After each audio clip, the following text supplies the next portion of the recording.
I'm checking in again from the car. I have a topic for today. When I'm driving, I always come up with good ideas for video topics. Today, it's about somatization disorder. It's about the fear of serious illnesses, the fear of being seriously ill. This is a very typical symptom of depression. Depression often goes hand in hand with psychosomatics. The body expresses its emotional distress through symptoms of various kinds, which usually have some symbolic meaning. So, if you, let's say, have something with your eyes, you might interpret it as not wanting to see something. If you have something with your ears, you might not want to hear something. You repress, so it's a sign that you are repressing something. Or if you have something with your knee, then you don't want to bend, you have a rigid mindset. Or if you have something with your foot, with your legs, then you don't want to move forward. You're afraid of it, you hesitate and don't push yourself anymore. Or things like that. So, and there are different ways how these psychosomatic disorders manifest. And what I know well from myself, and what I also repeatedly notice is that it's the same with my clients, is that they have a huge fear of having some serious illness. So that's a fundamental fear, a primal fear, probably a fear of death that lies behind it. And it manifests in the form of recurrent, unclear, physical symptoms. And it's always something different, so it somehow constantly changes, but you constantly have. Somehow something pinches here and something pinches there, and you suppress it, you don't want to know about it. Then it gets stronger, the symptom, until you can no longer ignore it. Until it's maybe a tingling in the legs. Or you have a pull in your chest and think you have something wrong with your heart. Or you think you have breast cancer, or you have a mole and think you have skin cancer. So your thoughts create a serious illness for you out of some completely harmless symptoms. So, and if you now also make a very, very big mistake, then you look on the internet, Google your symptoms, and find the most terrible things. Yes, swollen lymph nodes that mean for you, I have cancer, I have AIDS. Some kind of deadly disease. And then your brain starts to adjust to these symptoms that you just read about on the internet, or you don't have it here. Read the package insert, where you actually know you shouldn't do that. But you were so curious and really wanted to know if you were seriously ill. And you let yourself be tempted, maybe repeatedly, to Google your symptoms. And then your body actually starts to give you such symptoms.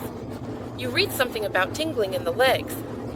Oh, it's your legs, and they start tingling already. And then it's completely clear to you, oh, I have MS, or I have who knows what. You learn about so many diseases that you didn't even know existed. And you rack your brain and drive yourself completely crazy. I'm telling you all this in such detail because so you understand that you're not alone in this. So if you've diagnosed yourself with some severe deadly disease, there's a good chance that you've given yourself the wrong diagnosis. That you don't actually have a severe deadly disease, but rather a somatization disorder. This is a very common accompanying symptom of depression. And it's also very typical for the symptoms to constantly change. And every time, 99% of the time, it's the same thing. You go to the doctor, get it checked out, and they keep telling you, go home, there's nothing wrong with you. But you don't believe them because your symptoms are real. They are there. Even if they tell you you're imagining things, that it's just psychological. What do you mean just? The symptoms are real, you're not imagining things at all. Your body is giving you these symptoms, that's true. It's just that the symptoms don't have the background that you're seriously ill.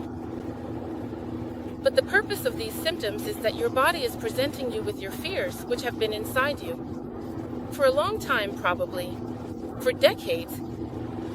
Before the depression, your energy, your life energy level was still high enough, there was enough strength to keep these fears under control, to suppress them. That takes strength.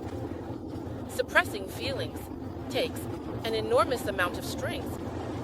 And if you're now in a depression, it means that your life energy is currently at a rather low level.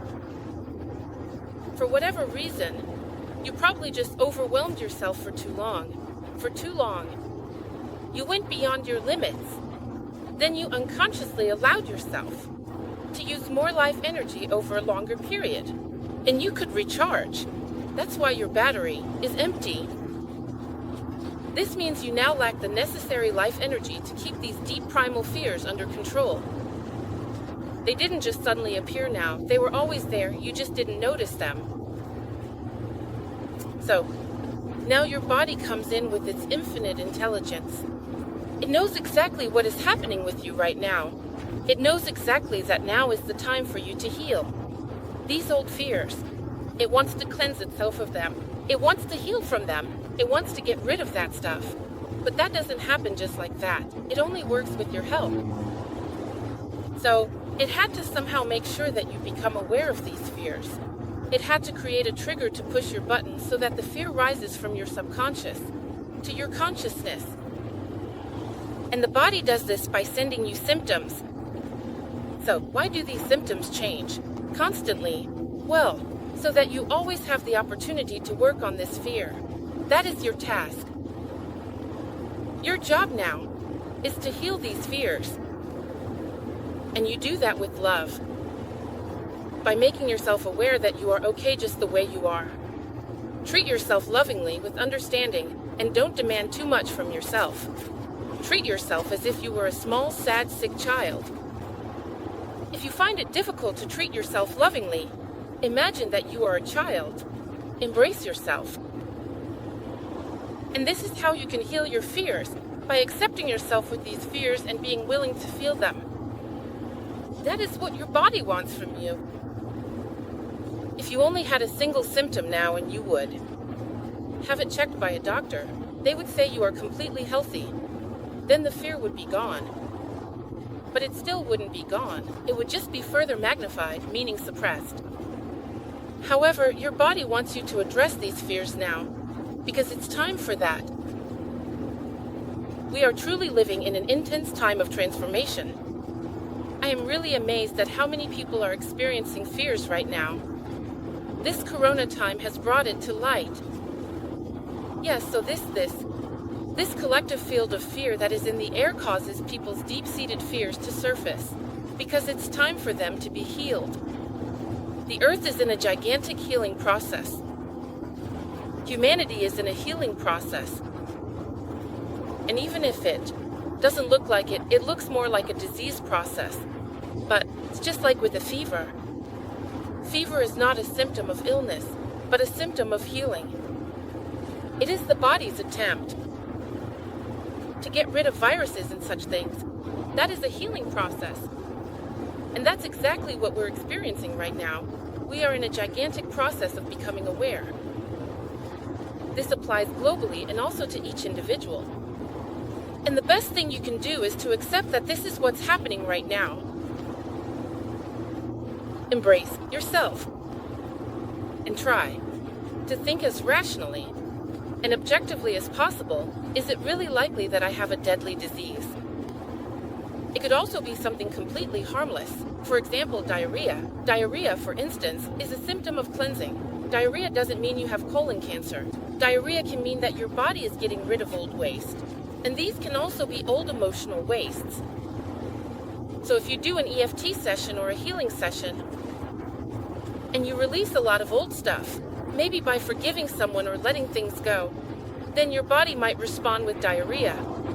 This is a cleansing symptom. It's nothing serious. This is just an example. Can be anything. Can also be a cough. Can be anything.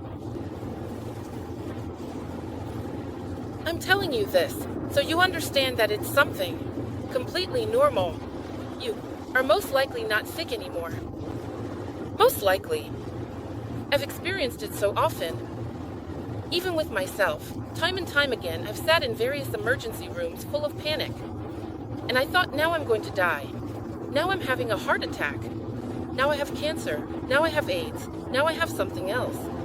And it was never anything. My body even managed to give me a fever. So, the body gave me so much fever until I finally went to the emergency room. And when the doctor said, "You have nothing, you're okay," the fever was gone. The body does such things. So if your body gives you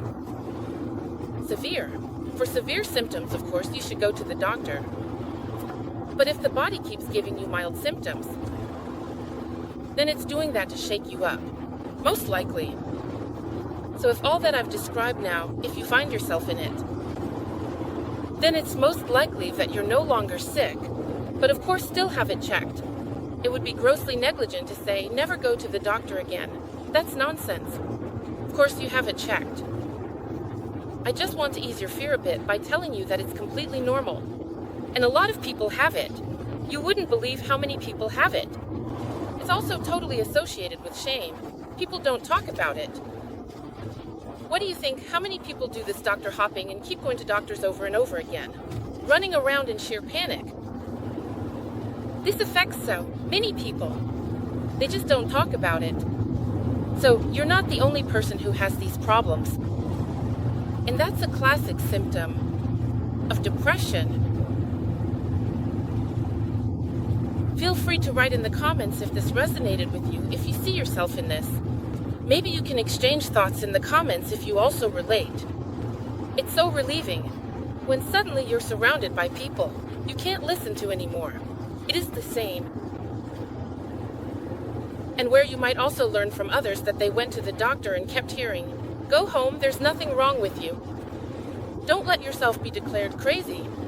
So, you can take it seriously. Your symptoms are not crazy, not imagined, not a nutcase. Absolutely real. Only, the illness is probably not real. The symptoms are real though. That's what the body does. That's how it is.